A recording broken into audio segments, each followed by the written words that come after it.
How we doing, people, right? Oh shit, there's a lot of you. Okay, I'm just gonna go straight into it. To the boy that called my brother a nigger on a holiday in summer, this is a letter to you. You see, this human body accommodates anger by rapidly increasing the levels of energy hormones, adrenaline, blood pressure, and heart rate. I guess that explains why my blood vessels were hosting Formula 1 before we even got to the second G, you see. I'm about to tell you the truth. So please, don't give me any blame at all, but when I first looked at you, I wanted to slap you to this earth until a hearse became attainable. But the second time, I saw the product of what modern human society has manufactured. This heirloom of ignorance, this compensation of conflict, this word that's kept locked behind a racist chamber of secrets to be used to bite and poison the weakest, and that's why he only hissed it when he was about a meter away. Where's my phoenix to save me in all of this?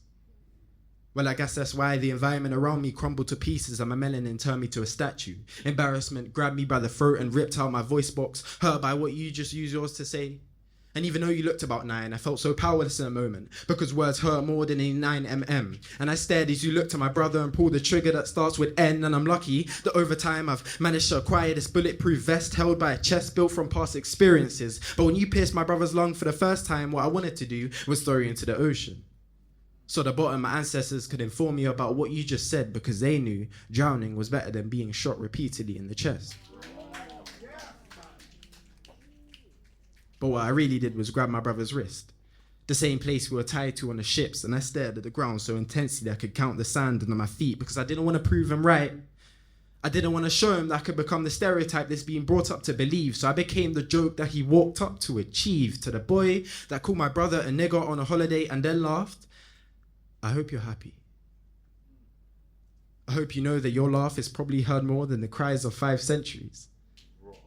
I hope you realize that you're not the only one who's been cracked up in this type of situations, because my ancestors are watching down and their backs hold stripes just like tigers. I hope you know that I don't fully blame you, because discrimination is a disease and this world just doesn't have enough doctors.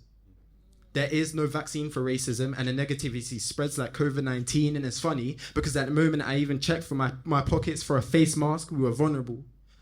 Alone hit me with a right hook in my boxing fight with life. You see, from this situation, I realized that even though we try to stop floods of hate crime with square-shaped banners and signs, Jim Crow's feathers will find a way to slip back like the circle of life, and maybe that's why, in that moment, I felt like Simba in the cave full of hyenas. I lost my pride like Scar. I trod it as carefully as I could, because I understood that one small slip could have me falling into a ravine of surrounding buffalo that are waiting my arrival so they can trample my self-worth and remind me that I'm a foreigner. You know, nowadays, we use tales to show the prey of today that something bigger is awaiting if we don't stop ignoring them. A predator called prejudice that used to feed on the Eastern world, to the cub that called my brother a nigger. Don't let a lion teach you how to hunt. Because I don't want my children to also have to run away from places they don't feel safe in. My name's Thomas. Thank you guys for having me.